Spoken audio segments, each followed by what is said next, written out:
Hello friends, welcome back to my channel. ட்ராமாக்குள்ளே போகிறதுக்கு முன்னாடி மறக்காமல் நம்ம வீடியோக்கு ஒரு லைக்கை போட்டுருங்க.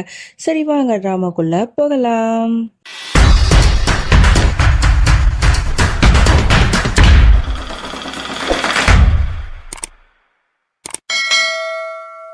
ஸ்டார்டிங் சீனில் குணால தான் காட்டுறாங்க. பரிய காணமே அப்படின்னு சொல்லிட்டு பயந்துக்கிட்டு கால் பண்ணிக்கிட்டே இருப்பான்.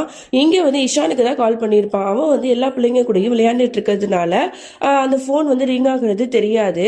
அப்போ தான் மௌலி சொல்லுவா உனக்கு கால் வருது அப்படின்னு சொல்லிட்டு அதை எடுக்க வந்து மௌலி போகும்போது டக்குன்னு இஷான் வந்து அந்த ஃபோனை வந்து எடுத்துருவான். அப்புறம் தனியாக போய் பேசிகிட்டு இருப்பான். ஹலோ யார் அப்படின்னு கேட்கும்போது உடனே குணால் வந்து கோவப்பட்டு திட்டிகிட்டு இருப்பான். என்ன நீங்கள் எவ்வளோ நேரம் நான் கால் பண்ணிட்டு இருக்க தெரியுமா, எடுக்கவே மாட்டீங்க, என்னோட பரி எங்கே இருக்கா, அவள் உங்க கூட தான் இருக்கா, அது எப்படி நீங்க வந்து என்னோட பெர்மிஷன் இல்லாம என்னோட பொண்ணை நீங்க கூட்டிட்டு போகலாம், என்கிட்ட நீங்க இன்ஃபார்மே பண்ணல, வாட்ச்மேன் சொல்லிதான் எனக்கே தெரியும், எப்படி நீங்க பண்ணலாம் அப்படின்னு சொல்லிட்டு கண்ணா பின்னான்னு திட்டிட்டு இருக்கான். சார் ஏன் இவ்வளவு கோவப்படுறீங்க, கொஞ்சம் பொறுமையா இருங்க, உங்க பொண்ணு வந்து இங்க நல்லா சேஃபா தான் இருக்கா, வேணும்னா அவகிட்ட நான் போனை கொடுக்குறேன், நீங்களே பேசுங்க அப்படிங்கிற மாதிரி சொல்றான். அதே மாதிரி பரியும் வந்து பேசுறா.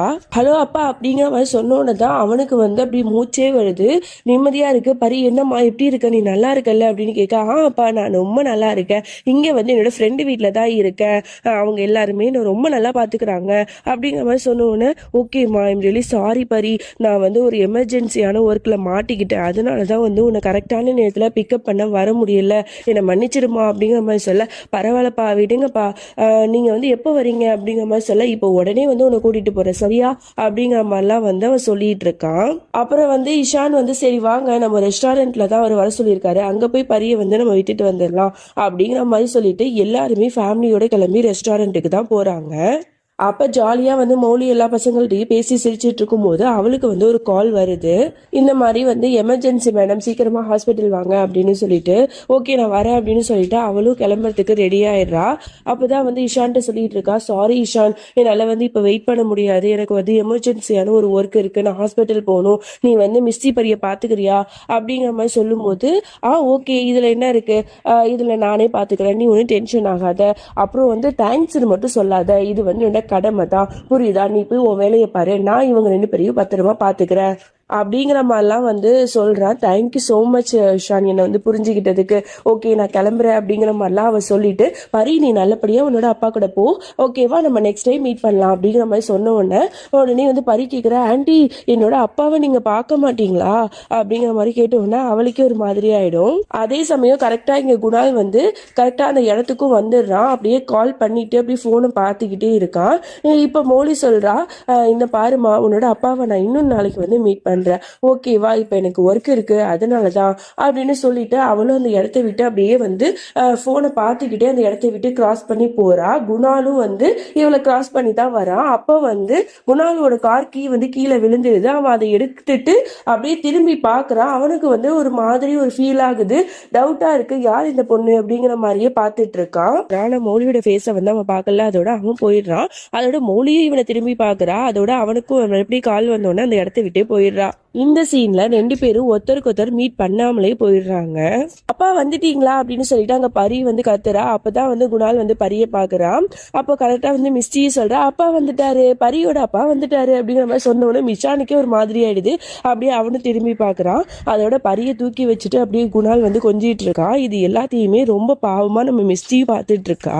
பரி நீ நல்லா இருக்கல அப்படிங்கிற மாதிரிலாம் சொல்லி பேசிட்டு இருக்கான். அப்பா நான் நல்லா இருக்கேன், இவ தான் என்னோட பெஸ்ட் ஃப்ரெண்ட் அப்படிங்கிற மாதிரி மிஸ்டியை இன்ட்ரடியூஸ் பண்ணவொன்னா அவனும் வந்து நீ அம்மா ரொம்ப அழகா இருக்கியே கியூட் கேர்ள் அப்படிங்கிற மாதிரி அவனும் வந்து அவகிட்ட ஜாலியா பேசிக்கிட்டு அவளுக்கு வந்து 2 சாக்லேட்டை வந்து 2 பிள்ளைங்களுக்குமே கொடுக்குறான். அப்புறம் பரி சொல்லிட்டு இருக்கா, அப்பா இவங்க தான் வந்து மிஸ்டியோட அப்பா அப்படிங்கிற மாதிரி சொன்ன உடனே, ஓ அப்படியா, சாரி சார், நான் வந்து கோவமா இருந்தேன், எனக்கு ரொம்ப டென்ஷன் ஆயிடுச்சு, என்னோட பொண்ணு எங்க போனான்னு தெரியலையே அப்படின்னு சொல்லிட்டு, அதனால தான் உங்ககிட்ட கோவமா பேசிட்டேன், நீங்க எதுவும் தப்பா நினைச்சுக்காதீங்க அப்படிங்கிற மாதிரிலாம் சொல்லும் போது, ஆமா நான் தப்பா தான் நினைச்சுப்பேன், நீங்க இப்ப என்கிட்ட சாரி சொல்லியே ஆகணும் அப்படிங்கிற மாதிரி ரொம்ப கோவமா பார்த்துட்டு இருக்கான். இவனுக்கே ஒரு மாதிரி ஆயிடுது, என்ன இப்படி சொல்றாரு அப்படிங்கிற மாதிரி ஷாக்கிங்கா பார்த்துட்டு இருக்கும் போது டக்குன்னு இவன் சிரிச்சுட்டு, அதெல்லாம் ஒண்ணும் இல்லை சார், எனக்கு உங்களோட நிலைமை நல்லாவே புரியுது, ஒரு தகப்பனா அந்த இடத்துல இருந்தா எல்லாரும் இப்படிதான் பிஹேவ் பண்ணுவாங்க, ஏன் நான் இருந்திருந்தா கூட நானும் அப்படிதான் ரியாக்ட் பண்ணிருப்பேன், அதெல்லாம் விடுங்க பாத்துக்கலாம் அப்படிங்கிற மாதிரிலாம் வந்து ரொம்ப கேஷுவலா நல்ல விதமா பேசுறான். அப்ப மிஸ்டி என்ன நினைச்சான்னு தெரியல. அவளோட கையில இருக்கிற வளையலை எடுத்து பரி கைக்கு வந்து அப்படியே போட்டு விடுறா. இந்த சீனை வந்து அப்படியே வந்து காட்டுறாங்க ரீவைண்ட் பண்ணி. இதே மாதிரி தான் நந்தினி வந்து மௌலியோட கையில அவளோட வளையலை வந்து போட்டு விட்டுருப்பா. அதெல்லாம் குணால் வந்து நினைச்சு பார்த்துட்டு இருக்கான். அதுக்கப்புறம் அந்த இடத்த விட்டு 2 பேரும் போயிடுறாங்க. வரிய கூட்டிட்டு கார்ல போயிட்டு இருக்கும் போதே அவ சொல்லிக்கிட்டே இருக்கா மிஸ்டியோட ஃபேமிலியை பத்தி தான். அப்பா உங்களுக்கு தெரியுமா, நான் மிஸ்டியோட ஃபேமிலியை பார்த்தேன். அங்க இருக்கிறவங்க எல்லாருமே என்னை ரொம்ப நல்லா பாத்துக்கிட்டாங்க. அதுவும் மிஸ்டியோட அம்மா இருக்காங்களே, ஐயோ அவங்க அவ்வளோ அருமையா வந்து என்னை பாத்துக்கிட்டாங்க. என்னோட அம்மாவை பாக்குற மாதிரியே இருந்துச்சு தெரியுமா. நான் ரொம்ப மிஸ் பண்றேன். மிஸ்டிக்கு வந்து எல்லாருமே இருக்காங்க, பாட்டி அப்பா அம்மா அப்படின்னு சொல்லிட்டு எல்லாருமே இருக்காங்க. எனக்கு மட்டும் யாருமே இல்லையப்பா அப்படிங்கிற மாதிரி வருத்தமா வந்து கேட்குறா. யார் சொன்னா உனக்கு யாரும் இல்லை அப்படின்னு சொல்லிட்டு. சரி வாமா, வீட்டில் எல்லாரும் உனக்காக காத்துட்டு இருப்பாங்க, போலாமா அப்படிங்கிற மாதிரி கூட்டிட்டு போறான். இங்க வந்து வீட்டில் போயிட்டு நந்தினிக்காக தான் 2 பேரும் வெயிட் பண்ணிட்டு இருக்காங்க. அவளை பார்க்க தான் கூட்டு போறான் அப்படின்னு சொல்லிட்டு பார்த்தா அதுதான் இல்லை, அங்கே சிவன் கோயிலுக்கு தான் கூட்டு போயிட்டு இருக்கான். உடனே பார்த்து பரி வந்து ரொம்ப ஃபீல் பண்ணி அழுது சொல்லிட்டு இருக்கா. ஏன் கடவுளே எப்படி பண்ணீங்க, என்னோட அம்மாவையே இவ்வளோ சீக்கிரமா என்கிட்ட வந்து பறிச்சிட்டீங்க. அவங்கள நான் ரொம்பவே மிஸ் பண்றேன், அவங்க எனக்கு வேணும், அவங்கள வந்து என்கிட்ட திரும்ப கொடுத்துருங்க அப்படிங்கிற மாதிரிலாம் வந்து ரொம்ப வந்து வருத்தப்பட்டு அந்த குழந்தை வந்து பேசிட்டு இருக்கா. இதெல்லாம் பார்க்கும்போது குணாலிக்கு அவ்வளோ கஷ்டமா இருக்கா. அவனும் கண் கலங்கி அப்படியே பார்த்துட்டு இருக்கா. இதுலயே நமக்கு நல்லாவே தெரியுது நந்தினி வந்து இறந்துட்டா போல. ஸோ அவ கடவுள்கிட்ட போயிட்டா அப்படிங்கிற மாதிரி தான் குணால் சொல்லியிருப்பான் போல. அதனால தான் வந்து பரி இவ்வளோ எமோஷ்னலா பேசிட்டு இருக்கா. அதோட அவன் சமாதானப்படுத்திட்டு இருக்கான். நீ ஒன்றும் கவலைப்படாத, உனக்கு அம்மாவா அப்பாவா எல்லா உறவாகவும் நான் தான் உனக்கு இருக்கல்ல. உனக்கு வந்து யாரும் இல்லை, நீ யாரு சொன்னா, உனக்கு வந்து பாட்டி இருக்காங்க, பாட்டிமா இருக்காங்க, அப்புறம் வந்து அம்மா எல்லாருமே இருக்காங்க. அவங்க எல்லாரையும் கண்டிப்பா ஒரு நாள் வந்து நான் வந்து உன்னை மீட் பண்ண வைக்கிறேன் சரியா அப்படிங்கிற மாதிரிலாம் ஹக் பண்ணி பேசிக்கிட்டு இருக்கான். எனக்கு என்ன சொல்றதுனே தெரியல பரி, உனக்கு எல்லா விதமான உறவுகளும் இங்கே தான் இருக்காங்க, அவங்க வெளியூர்ல இருக்காங்கன்னு சொல்லிட்டு நான் உங்ககிட்ட போய் சொல்லிட்டு இருக்கேன். ஆனா வந்து அவங்க எல்லாருமே வந்து நம்ம கண்ணுக்கு எதிர தான் இருக்காங்க, என்ன பண்றது, இல்லைன்னா சூழ்நிலை அப்படி இருக்கு அப்படிங்கிற மாதிரிலாம் வருத்தப்பட்டுட்டு இருக்கான். அப்புறம் வீட்டுக்கு போயிட்டு பரிய வந்து பாட்டு பாடி நல்ல விதமா தூங்க வச்சிடறான். அப்ப வந்து அவனுக்கு அவங்களோட அம்மா ஞாபகம் தான் வருது. ஏன்னா அவங்களோட அம்மா வந்து இப்படிதான் வந்து அவனை தூங்க வச்சிருப்பாங்க போல. சோ அதெல்லாம் நினைச்சு பார்த்துட்டு அம்மா ஞாபகமா இருக்கே, அவங்களுக்கு கால் பண்ணி பார்க்கலாம் அப்படின்னு சொல்லிட்டு டக்குன்னு கால் பண்ண ஆரம்பிச்சிடுறான். அப்ப அவங்களும் வந்து கால் அட்டென்ட் பண்றாங்க. ஹலோ ஹலோன்னு சொல்லிட்டே இருக்காங்க. ஆனா இவன் எதுவுமே பேசாம அமைதியா இருக்கான். என்னது இது, யாருமே பேசவே மாட்டீங்க, கால் பண்றீங்க ஆனா பேச மாட்டீங்க, யாருதான் பண்றீங்க அப்படிங்கிற மாதிரி பேசிக்கிட்டே இருக்காங்க. இவன் வந்து ஏற்கனவே வந்து யோசிச்சு பாக்குறான். இதே மாதிரி வந்து ஒரு தீபாவளி அன்னைக்கு கால் பண்ணியிருப்பான் போல.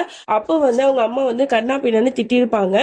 இப்ப வந்து உனக்கு வந்து அம்மா தெரியுதா, நீ என்னைக்கு வந்து மௌலியை விட்டு நிரந்தரமா பிரிஞ்சு போனியோ அப்பவே உன்னோட அம்மா செத்து போயிட்டா. உனக்கு அம்மா பாட்டி எந்த விதமான உறவுமே உனக்கு கிடையாது. அதனால நான் இறந்துட்டதா நீ நினைச்சுக்க, இனிமே எனக்கு கால் பண்ணாத அப்படின்னு சொல்லிட்டு திட்டிருப்பாங்க. இதெல்லாம் நினைச்சு பார்த்துட்டு அப்படியே அமைதியா வந்து கால்ல வந்து எதுவுமே பேசாம அப்படியே இருக்கான். ஆனா அவங்களுக்கு தெரிஞ்சது இது குணால் தான் போல அப்படின்னு சொல்லிட்டு குணால் பேசுப்பா பேசுப்பா அப்படின்னு மனசுலயே நினைச்சிட்டு இருக்காங்க. அப்ப கரெக்டா பாட்டி வந்துடுறாங்க. என்னம்மா யார்கிட்ட பேசிட்டு இருக்க அப்படின்னு. இல்ல அத்தை, யாருன்னே தெரியல, ஏதோ பிளாங்காலா இருக்கு, கால் பண்றாங்க ஆனா பேச மாட்டாங்க அப்படின்னு சொன்னோன்னே அவங்களும் கோவப்படுறாங்க. யாருன்னே தெரியல, எப்ப பார்த்தாலும் இப்பெல்லாம் வந்து பிளாங்க் கால் தான் வருது, எவனு தெரியலையே கூட நான் பேசுறேன் அப்படின்னு சொல்லிட்டு அவங்களும் உங்க பங்குக்கு திட்டி விட்டுட்டு இருக்காங்க.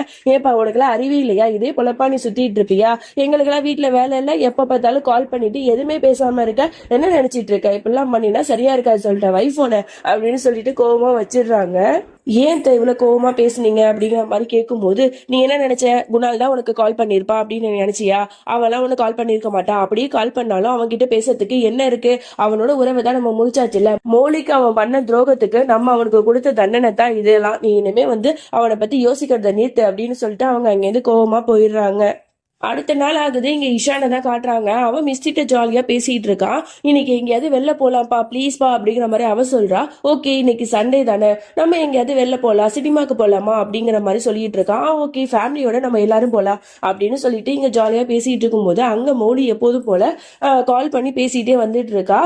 இந்த மாதிரி எமர்ஜென்சி தானே, நான் உடனே ஹாஸ்பிட்டல் வரேன் அப்படிங்கிற மாதிரி சொல்லிட்டு இருக்கும்போது உடனே வந்து மிஸ்டி ஓடி போய் கேட்கிறா, அம்மா அம்மா இன்னைக்கு வந்து நம்ம மூவிக்கு போறோம்னா, அப்பா நீங்க 3 பேர் தான் போறோம், வாங்க கிளம்புங்க சீக்கிரம் அப்படின்னு சொல்ல, இல்லம்மா என்னால வந்து இப்ப போக முடியாது, நான் வந்து வேலையா இருக்கல, அதனால நீங்க 2 பேரும் போயிட்டு வாங்க அப்படின்னு சொல்ல, இல்லம்மா ப்ளீஸ்மா எனக்காகமா இன்னைக்கு ஒரு நாள் லீவ் போடலாம்ல, எனக்காக வாங்க ப்ளீஸ் அப்படின்னு அவ கேக்குறா.